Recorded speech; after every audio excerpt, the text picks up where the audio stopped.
All right. Happy Moundville Monday to anyone watching. We're going to be live on the Moundville Archaeological Park and Museum's Facebook page. So I'm just going to make sure that that is correct. It does look like we're live there. We should also be live if you prefer to watch on YouTube. You can watch at youtube.com/UA Museums, and it does look like we are live there now. So everything is working as it should. So I guess we'll go ahead and get started with today's live stream. Welcome to today's Museum from Your Home live stream presented by the University of Alabama Museums. My name is Rebecca Johnson, and I am the Communication Specialist for UA Museums. And with me today is Lindsay Gordon, the Education Outreach Coordinator at Moundville Archaeological Park.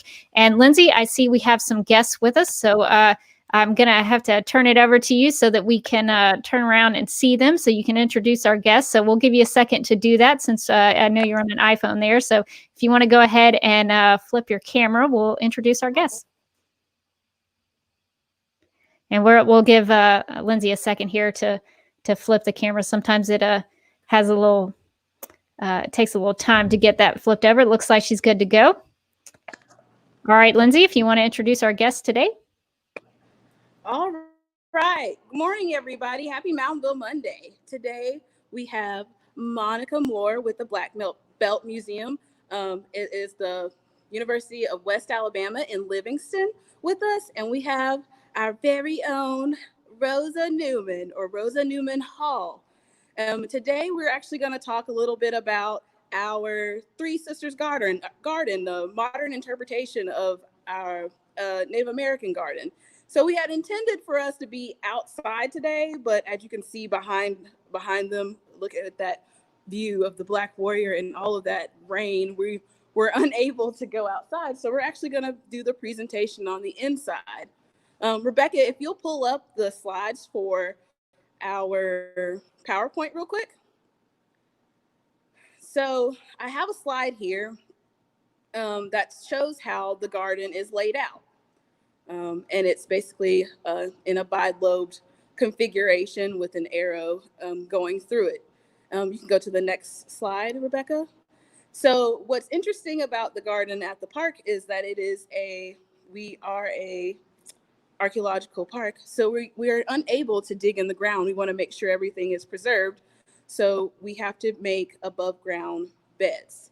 The other day, I think Rosa and John and Matt came up with this idea to create this kind of fencing, and if Rosa will explain a little bit about what they have created to extend some of the garden. So because we can't dig, Matt Gage, who's the director of Moundville Office of Archaeological Research, came up with this idea. Got two big cedar logs that won't roll, and then we cut into them and put holes up, and then I found a huge Jackson vine, a greenbrier vine, and used those so that the passion flower, which some people know as maypop, and also red honeysuckle can grow on. And the honeysuckle is in a pot, and we hope it'll take off, and it's going to attract lots of hummingbirds and bees and insects to help pollinate. The maypop, a passion flower, this fall is an edible fruit, and it can be eaten. So this is what we came up with, since we cannot dig or put a hole or put metal where the archaeological park, we have to confer with them before anything can be done. Awesome. So can you tell us a little? Miss Rosa has been a wonderful volunteer, and she's been working in the garden with us. So can you tell us a little bit about what's in the garden? Well, corn, squash, and beans have been planted. We hope they all come together. You have to do them and stage them so that corn is up for the beans to go on, and then the squash come over and help protect them against the sun and shade them. And also, the beans add nitrogen. The squash will add coverage for both the corn and the beans. And this is the basis for the Three Sisters garden: corn, squash, and beans. The oldest of these is squash. And then corn comes from South America, from Mexico area really, and teosinte. And I have a photograph, and I don't know if you can get that. Yeah.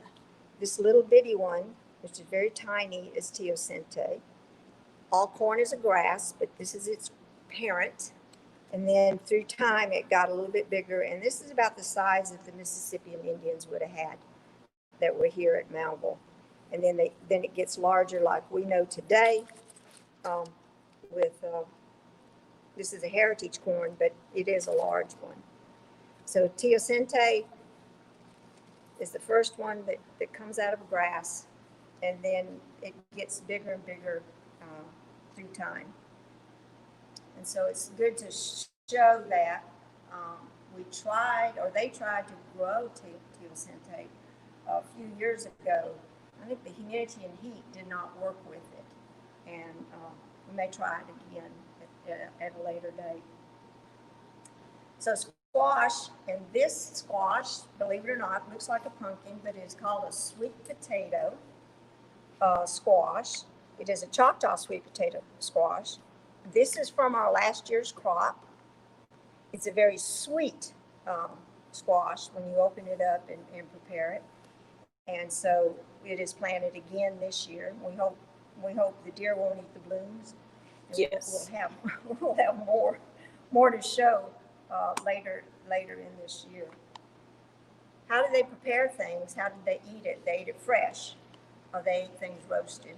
But beans, pumpkins, not squash.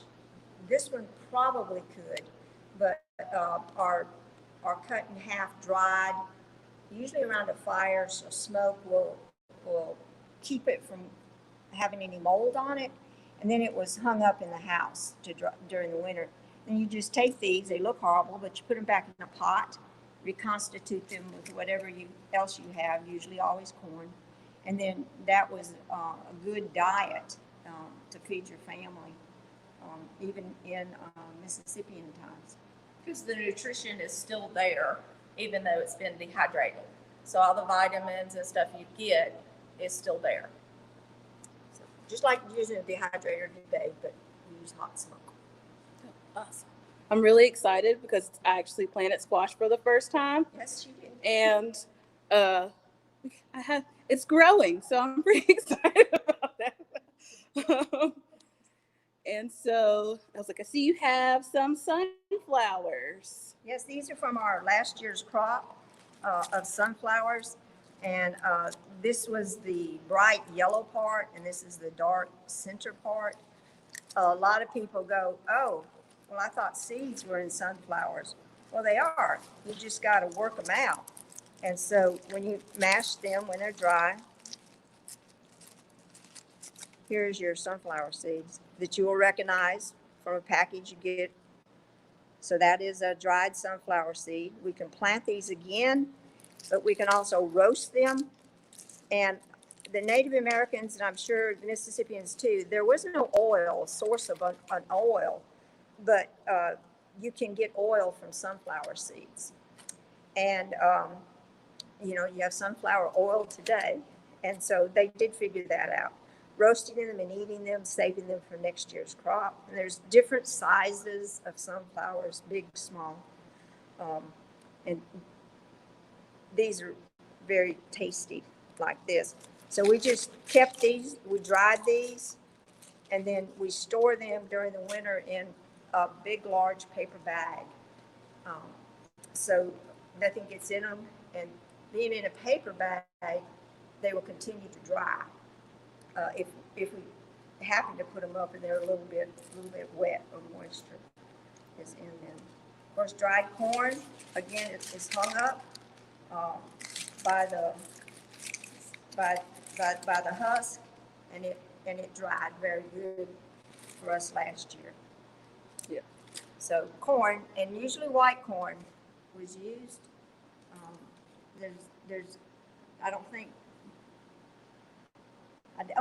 I haven't run across any evidence that yellow corn was here in the Southeast, even in Mississippian time. But most of it was white. White's sweeter than yellow corn. And you have some Yopon holly. Yes. I have green holly, which is right off a branch. There's a lot of it here at the park. This holly has a bad name, Yucca villamentosa. Excuse me. Ilex vomitoria. I was thinking of another plant here, Ilex vomitoria. But that's its Latin name. That's the one most people know it by, and they go, ooh, I'm not going to have anything to do with it. We're going to throw up. But when you take these green leaves and you parch them, not burn them, but parch them. And these are parched, and they're pretty brown, but they're not burnt. And once they're parched, it releases the caffeine that is in it. And then you can drink it. And if you drink it just as a tea, it is a wonderful tea. It doesn't upset you or anything. You just crush it up and put it in a pot of water that you boiled, and you can make some really, really good tea. Now, the vomitoria comes along because at a ceremony that was observed, they noticed that the natives would pass around the drink, hold their stomachs, and then they would vomit. William Bartram, the naturalist that came through, sat in on some of these, and he drank tea along with them, and it never made him sick. And other white travelers through this area also did the same thing. They noted that they didn't get sick with it. And so the natives, during special ceremonies, very possibly the medicine man may have put something else in it. But if you've been fasting for several days for a ceremony and you've been isolated, you haven't been around anybody, you come back for this particular ceremony and you drink hot black tea on an empty stomach, and it will make your stomach extend, and then you feel sick and you can force yourself to vomit.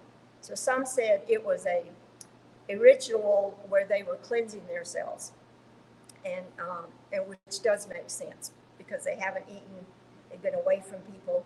Now they come back clean, and now they're clean on the inside also. So we did find here at Moundville a cup, they call it black drink cup.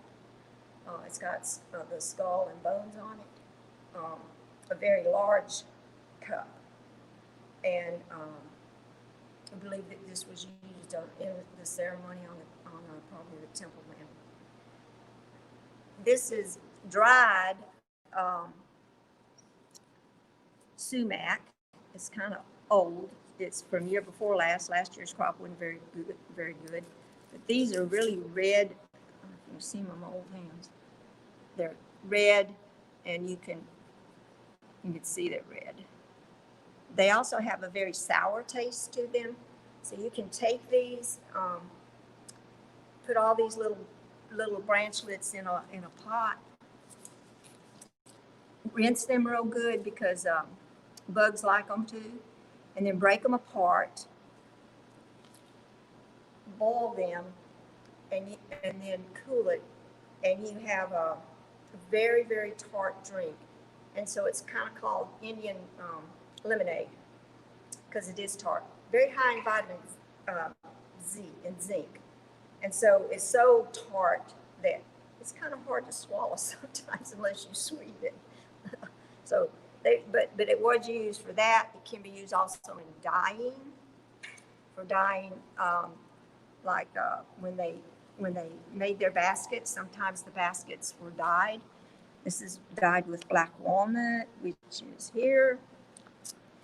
And then a yellow can be used, and this is yellow root, and those can be used to dye with. You can also take the leaves of yellow root and make mash them together, and you get a very good yellow dye. And this yellow root part is very, very bitter, and it's so bitter that you can't drink it, but you put it in your mouth if you have a toothache or if you have a sore throat, and you can drink it as a tea, and it will cure things that are in your mouth. And then because it's so bitter, it was mixed with sassafras, which is a sassafras tree, and then the sassafras gives it a sweet taste. I think I have a picture, Rebecca, of a sassafras tree leaves. If you'll go to the PowerPoint, and I'll tell you when to stop. Keep going, keep going, keep going. Stop. All right. So, Miss Rosa taught me a cool trick about the little mittens. Can you talk a little bit about that? They're looking at the leaves now. Yes. On the sassafras tree, this is a good one to teach children to identify. So on the tree, there's leaves that look like a mitten, like a whole mitten with a thumb. There's ovoid leaves that are round, just like a regular leaf. Then there's some leaves that are left-handed mittens and right-handed mittens. And the other day, there was one here in the park that was rotted, and we were afraid it was going to fall. And so they cut it down, and I went back to gather leaves so I can preserve them. And I noticed that on one of the little ends of the branchlets, there was the ovoid leaf and the hand leaf. But there was no right and left mittens. Then I noticed on some next to them, ovoid leaves again, but both the right and left-handed leaf. And I thought, mitten. So I thought, that can't be right. This is just an odd one. So I go to the next one. Sure enough, every one of them on that tree, and it took me like an hour to go through that whole tree, were like that. And all the years I've done things with sassafras, I've never noticed that before. Maybe just that tree, but that's something. And if you're out in the woods, if you know sassafras, you can take the leaf and kind of squash it up in your hand and put it on a mosquito bite or an ant bite, and it will take the sting away. Awesome. Yeah, and I you think can that's also, really the root, the bark, and the inside of the tree, all of it can be used for the drink to make sassafras tea, which is very That's good. really cool. Tastes a lot like root beer. That's awesome. Rebecca, will you go up to like the first 2 slides, or the first, I guess, 4 slides? Yeah, the ones with the general. So these are just general slides of what the garden looks like when we first started planting. And then if you go to the next, everybody, that little one with the pin flag in it. And this is what it's grown to now. So now we have, you can see how the corn is grown up and all that stuff. So that is what we've gotten to so far. One of the next pictures is one of our nemesis. We call it amaranth, which is a lovely plant. But Miss Rosa, will you talk to us a little bit about? Which slide is that? It's the Red one? red one. Yeah. Yeah. I was like, go to the other. Yeah. The red one was introduced several years ago. I don't know who did it or whatever into the garden. And because it is not native here, it's from the southwest. It's called, I think it's Zinni red amaranth. It has just taken over. And even when we had it all out last year, and then we covered the gardens up for winter, when we took the covering off, within a day, the whole top of the circle was nothing but amaranth.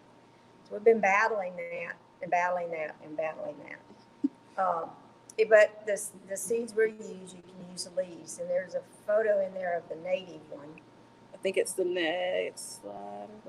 Nope, that's yucca. Keep going. It's going to make people dizzy. I know. Go back. Sorry. I think that's it. Sorry. Now you're just scrolling. I was like, you stay on that one for right now. Sorry, everybody. Making everybody dizzy. But the last, it says the white blooms, right? Is that the one close up of white blooms? Yes. That is dog bane. Okay. which Monica will talk about. Okay. That's what it looks like in flower, and it's flowering now. And so that's what her photograph will be, and the yucca photograph. Yeah. Let's go back to the yucca photograph and let's toss it over to Monica. Yeah, that one. Okay. So here is a leaf of the yucca. And what I do is I take a shell and then I will, don't let mom see me do this. What you're doing is you scrape. Can you see the fibers that are coming through? You're scraping the green part off, which is the filament. And you keep doing that, and so you can see even the fibers even more. I'll get closer. Oh, yeah. So you can see, and you see the filament that's coming off. So you go from a green leaf and you work it until you have just like the fiber. And so what I've been doing is I've been taking this fiber and I add it to my cordage. And so this is the cordage. And the fuzzy part's where I'm adding new warp in, adding new fiber in. So you take it, and so when one side starts getting small,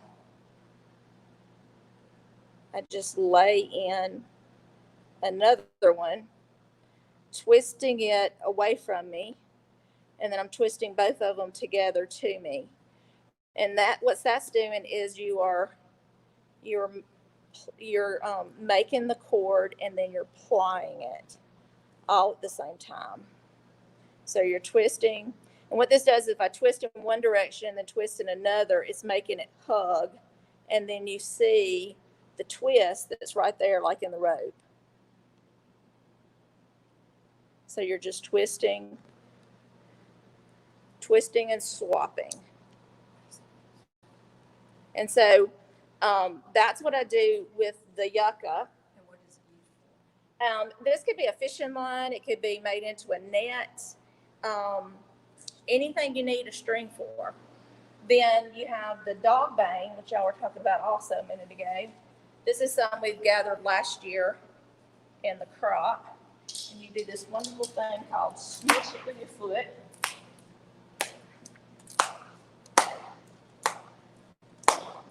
Now, when you do that, this is in the milkweed family. And so when you do that, it quarters it. So you have 4 pieces. Can you see the 4 pieces? Yeah. Okay. So then what you do is you just crack it on down. And I usually keep doing it with my foot, and so you can see the fibers, even with me trying to break it apart. And then you're going to break the outer woody part off. And what you're left with is the fiber and the outer bark. That's cool. So again, like scraping it, you can get the fiber out of it. Now this is a basket that we sat at the fire one night and just processed a bunch of dog bane. Oh, wow. And this was I think collected a little earlier than what Mom did, and that's why it's a lighter color.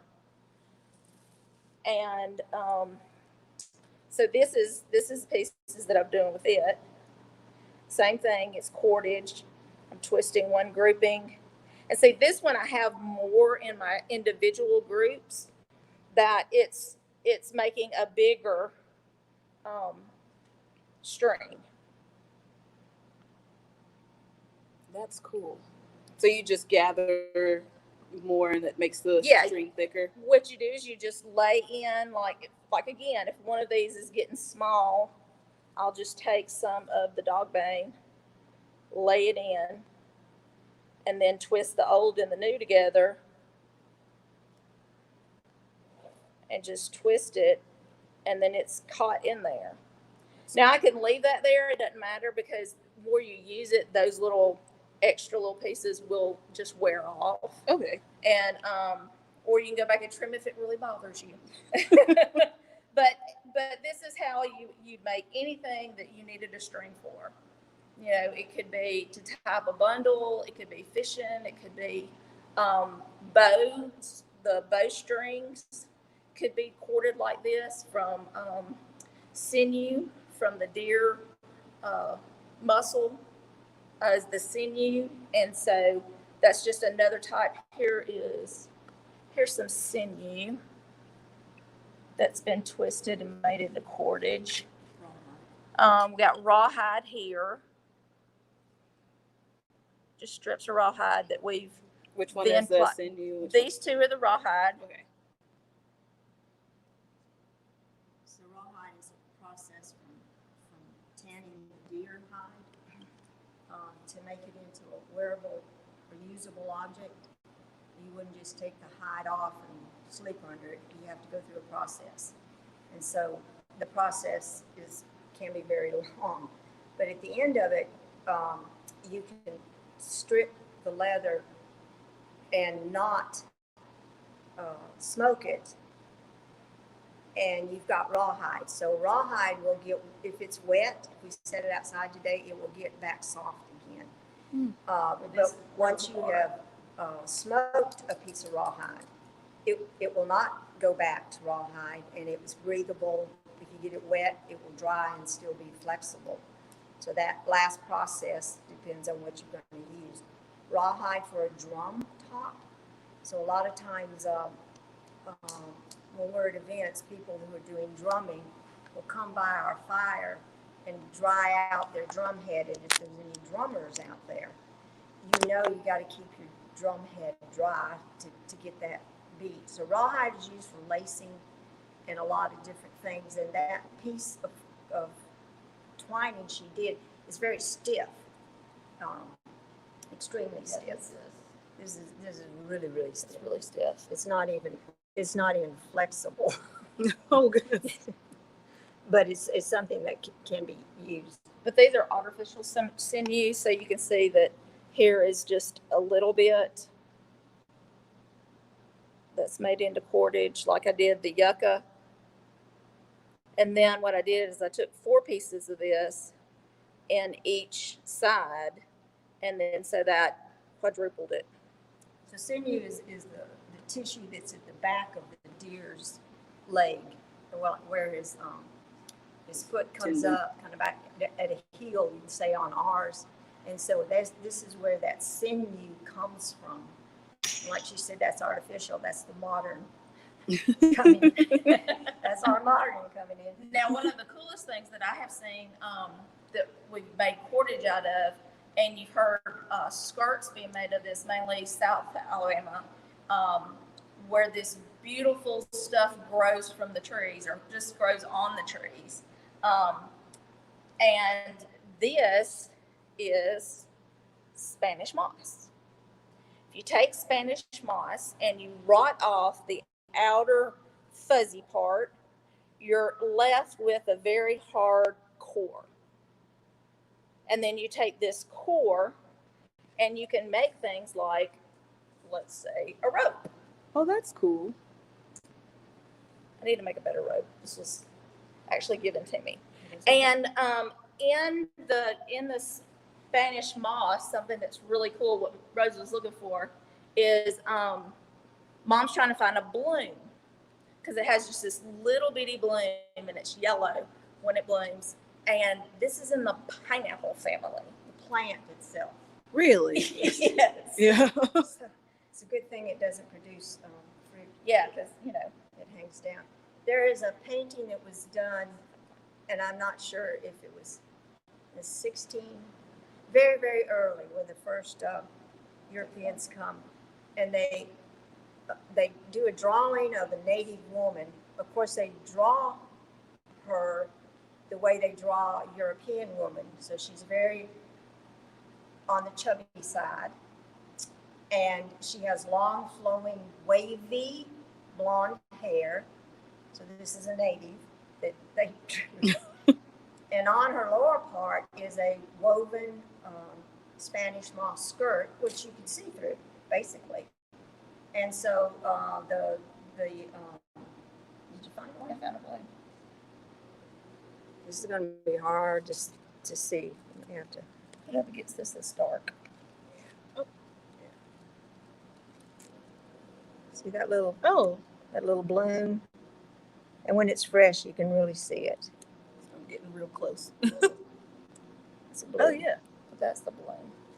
The of course, the priests that are with them immediately think the women have to be clothed, but they don't have to live in, in the South, where clothes are hot, and this is something that she was wearing in the summertime, but this is not what the women look like anyway. So, but this is their idea of what the Native women. So it was done. They were doing it in Mississippian time because these were Mississippi Indians that they had the first contact with, and so we know that those skirts made out of Spanish moss were being used.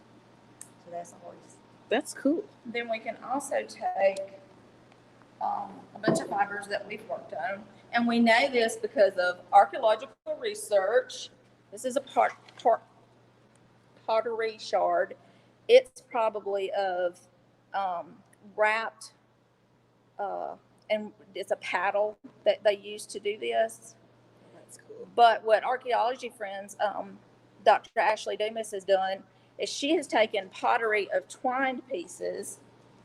And so this is twining. And that is extreme. That's smaller than my yucca. Mm-hmm. We would say this is sewing thread today. It seems to be so small. This one, this is the twining part right here. That is another piece. And you see there's a lot of spacing in between the two pieces that are going across. And then this one is another one that's twined. And that's more like my dog bang. Oh, cool. That size. But what I've done recently is a skirt. Now we're going modern. This is dog bane, native hemp, but it's been processed. Oh, that's cool. And So this is a skirt, and you would take it and you would put it on like this, and you would use the drawstring that I have here and here to cinch up that side, and then the drawstring here and here, to cinch up that side. And so there is a wraparound skirt. That's cool. and it can be used for. It also could be used for, let's say, a mantle or shawl, something you could put around your shoulders. You could easily take it. Some people, you see them where they have it like off one shoulder, like that. And then, or you could take something and just wrap it and bundle it in it, Mhm. make it easier to carry, Like or a baby, baby like a or baby. something like that. Oh, that's cool. But this is, it's semi-open weave, so it's not compact. This is another twined bag. Twining is just the form of finger weaving that we're doing. How long did it take you to make the skirt and the bag? Well, the skirt, and this is just twining it, Mhm. just weaving part of it, has over 100 hours in it. Oh, wow. Yeah. And then I did the tassels. So it's definitely over 100 hours. Just worked in this one skirt.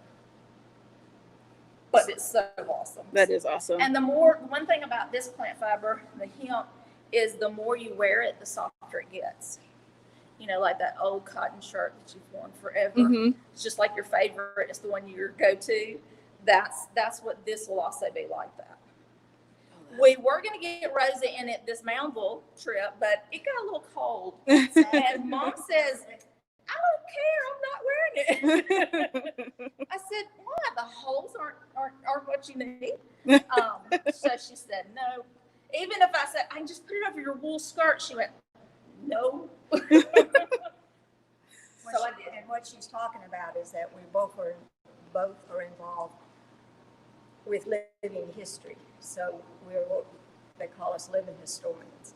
We're living a time period in the past that we can document. And everything we do here, everything we're doing here, we have researched and documented. I cannot tell you how many archaeological friends, paleobotanists that helped me with foods at a site so that we knew what it actually had, and it was a historic Muskogee Creek site. So we knew the foods that were there. So paleobotanists researched the seeds left behind. Even here at Moundville, that is done. The fire, when they find a fire pit, all of that's gathered and taken and finally screened, and the paleobotanist knows how to retrieve the material. They can tell you what kind of wood they're using. So we would not be able to do this at all if it wasn't for friends who have given us things when we got started, willingly shared. Dr. Catherine Braun, her book, Deerskin and Duffels. Mine is highlighted anything that had to do with women, food, and family.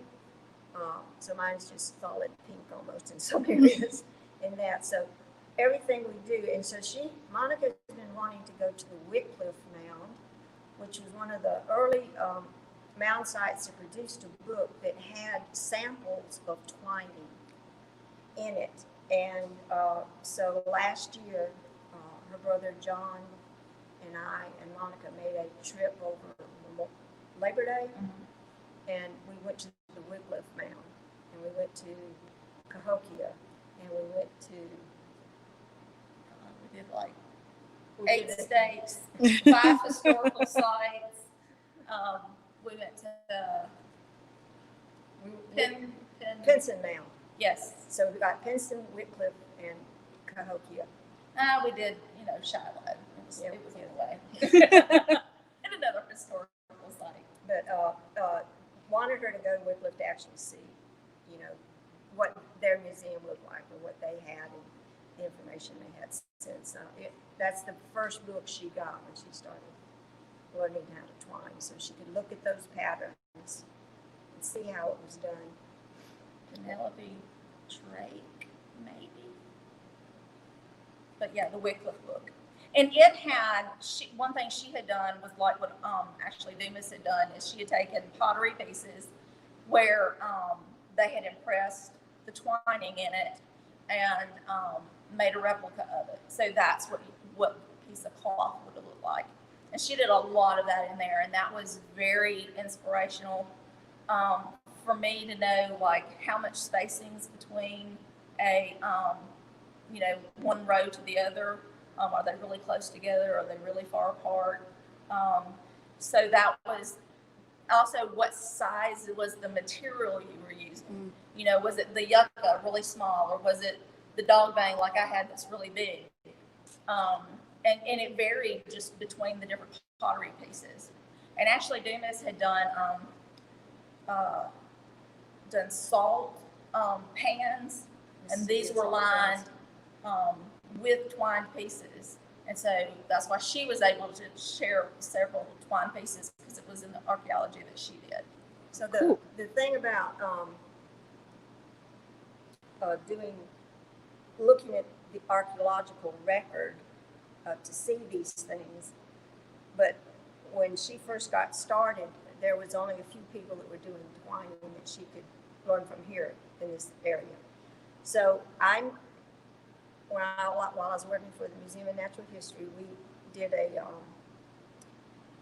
Southeastern Museum conference in Knoxville, Tennessee. And so they took us to a new opening on the University of Alabama at the McClung Museum. And they had just at the University of Tennessee. And this is a wonderful museum, and they had just redone it so they could put a huge canoe in it.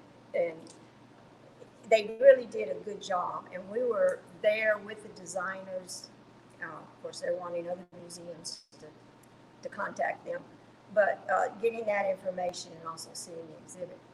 In that exhibit, I saw this case, and it was dark, and I thought, will the light go out? And then I noticed that there was a button on the side.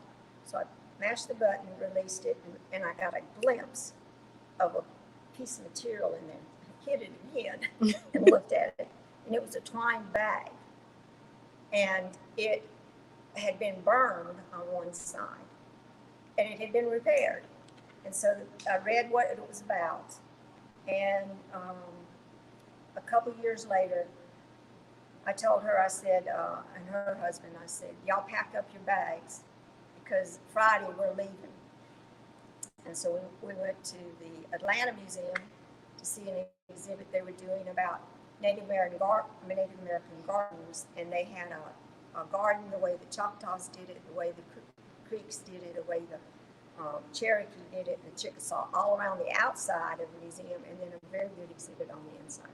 I'll quit talking with my hands now.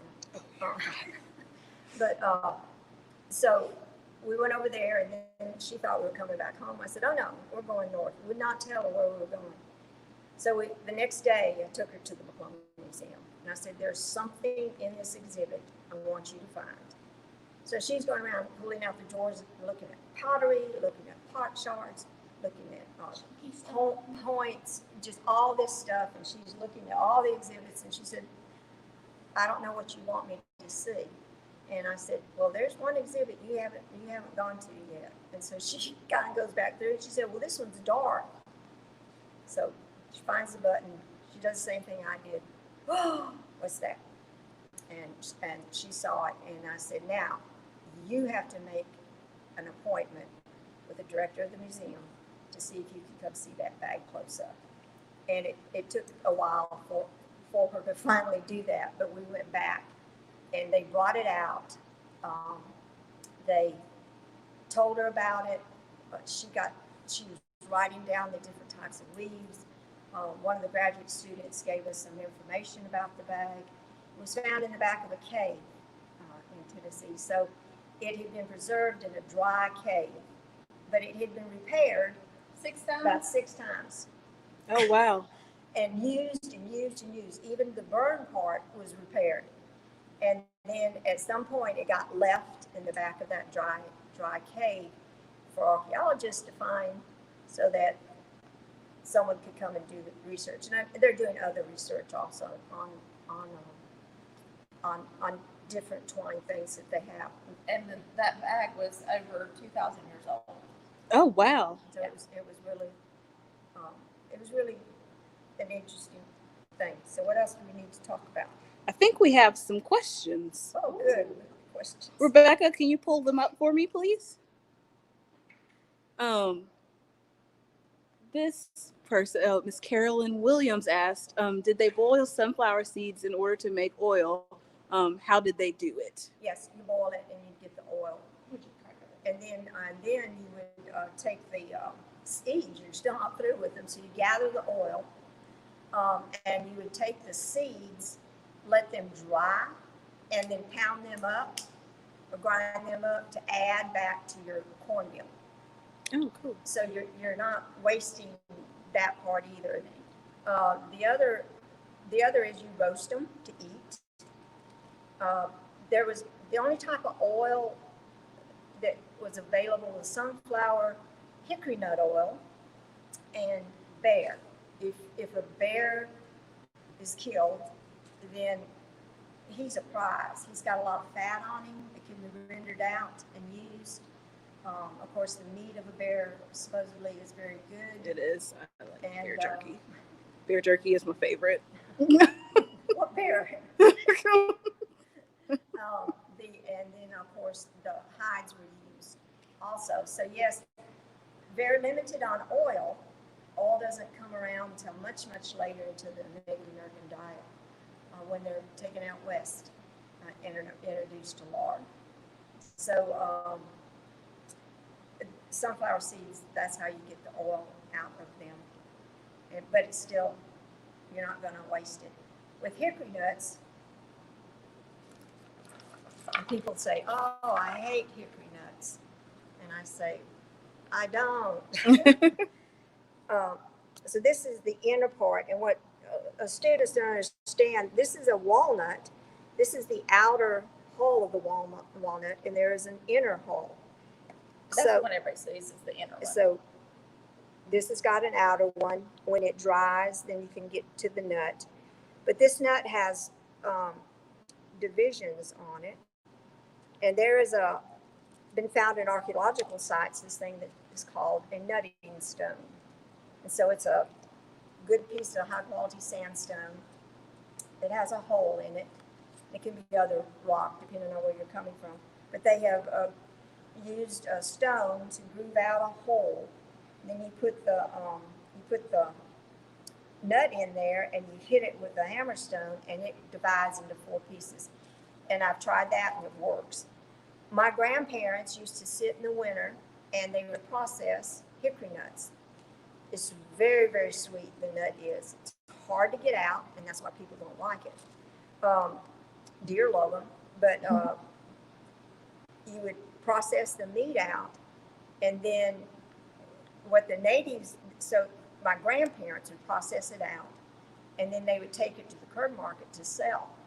But my grandmother would always make something out of it, and there's an old saying, a woman loves a man if she'll make him a hickory nut cake.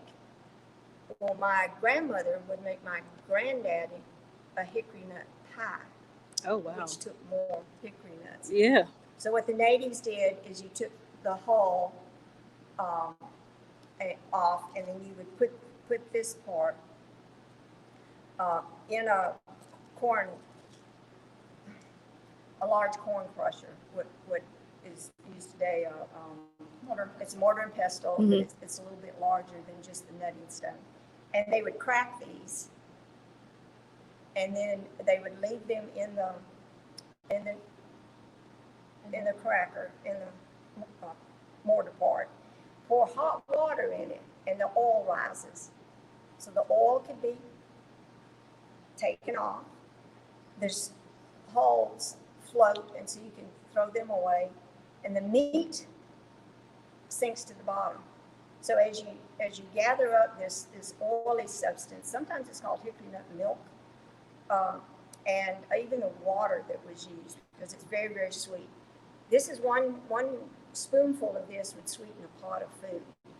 Oh, So wow. it's something that would be highly, highly praised. We know that later Choctaws would trade this with the French, and the French loved it. They would use it in their cooking.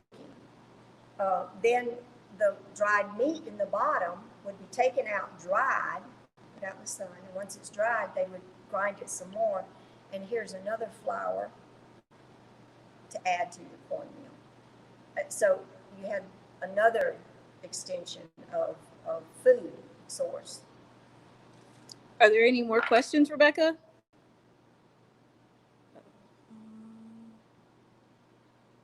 It says, I once attended a Kudzu workshop in Elmore, Alabama, conducted by NYC performance artists who determined if plants were edible by tasting them. Is there a better technique? I don't think so. Plants don't ever go out and gather anything and say, oh, this is red or something. It's edible, or it's white or something, or oh, this smells good. Because if you don't know plants, and I don't talk, the only ones I talk about is yellow root, because I know for a fact what that one has done. Medically, people, they are doing research on this to help people who have throat cancer and can't swallow. So this is something, and most all of our medicines were originally based on plants.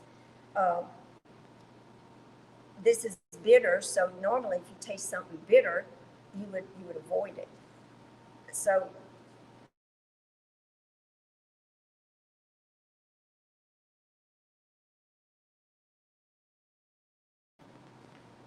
Are we back, Rebecca? Yes, you're back. Can you hear me? Yeah, now I can. Are we back? I'm sorry. Yeah, you're back. You're good. Okay.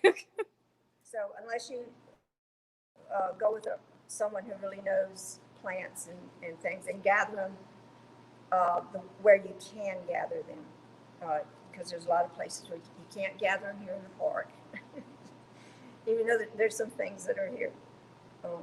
But kudzu, of course, is introduced. It's not native. And it grows and grows and grows and grows. And you can't kill it unless you find its, I think it's called a tuber. It's, and it is huge. It is gigantic. In Japan, the biggest one they ever found was 500 pounds. And in Japanese cooking, they take that and they process it into like a corn flour or corn, like a meal, corn, no, not meal. It'll taste corn starch. Oh. So, you know, in Japanese cooking, a lot of times the food has this glaze on it. It's kind of clear, but when you get the Japanese food, it's kind of like a sauce, but it's clear.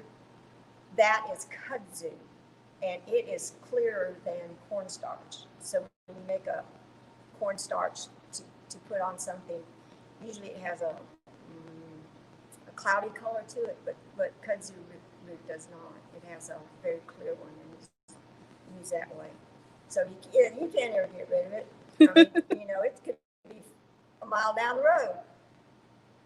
Are there any more questions, Rebecca? No, I think that's it for now. If you do have any questions, feel free to drop them in the comment section if you have any. We've got about a few more minutes here, Lindsay. I guess we should take maybe some final thoughts about the garden and gardening. Yeah, well, one I wanted to bring up was the fact that we actually have a seed bank. And we would love for anyone from descendant communities to send us seeds so that we can plant them in our garden. Especially heritage ones. Yes, we're trying to go. If we can get a close up of this, the plant we were talking about, amaranth, before. The native one that grows here is sometimes called goosefoot or chenopodium, and this is its seeds from its seed head, and it goes everywhere. Farmers do not like this. They call it pigweed or one of the versions of it. But this seed is another seed. It gives more lysine than corn does. And so then what the natives did with this seed, they would put it in a pot and parch it, and it will start popping just like popcorn. That's cool. And then when you parch it, you can grind it and again add it to the cornmeal. So this is more flour type things that you can add to that. And it's a nutty taste. And it's a very, very nice nutty taste. And but it's teeny tiny. I was trying to figure out if it had a colored bloom on it. I can't remember. No, it's the green. It's the green. Okay. What was my other? It's like, any final thoughts? Anybody? Well, once things get started back up, we would love to have you volunteer at the garden as well and come help us plant some wonderful things and pull weeds. It's very therapeutic, I found. I'm very new to gardening myself, but it is an ongoing process, and we would love to have you. Also, we will have a gardening segment for our summer day camp. That will be in July, so please sign up for that if you're interested. And I think that's all that I have, Rebecca. All right. Well, thank you, ladies. These lovely ladies. Yeah. We have some good thoughts. Debbie says great program, and also says let's see if I can pull it up, that Rosa and Monica are state treasures. So thank you all for being part of the live stream today. All right. Well, I guess I'll wrap us up, Lindsay, and we'll get out of here. So I think that's going to do it for this Museums from Your Home live stream. Just so everybody knows, we've decreased our Museums from Your Home live streams down to 2 days a week in June and July because we've got some big events coming up, like Museum Expedition, which starts today. So if you want to hang out and be part of Museum Expedition, which is virtual this year, it's going to be at the Alabama Museum of Natural History Facebook page, and also the Museum Expedition page, and the UA Museum's YouTube channel, which you can find at youtube.com/UA Museums. You can also, if you would like to support what UA Museums does, including Moundville Archaeological Park, you can go to give.ua.edu/museums. And that's a great way to become a supporting member of UA Museums and support what we're doing. You can also keep up with all the things that we're doing with Moundville by subscribing to the email newsletter, which you can do at moundville.museums.ua.edu. So if you subscribe to our email newsletter, you'll get all the updates on everything that we're doing. And so our live stream schedule will be Mondays and Wednesdays for Museums from Your Home. So we'll still have Moundville Mondays, and then Wednesday is going to be our History Day with the Gorgas House Museum and the Mildred Westervelt Warner Transportation Museum. So we've condensed it down to 2, and we're going to be celebrating Museum Expedition for the rest of the time. Well, thank you to everybody who's watching with us live, and thank you to everybody who will watch this in the future for visiting UA Museums from your home. All right. Well, have a great day, ladies. And thanks for being here with us today. Thanks.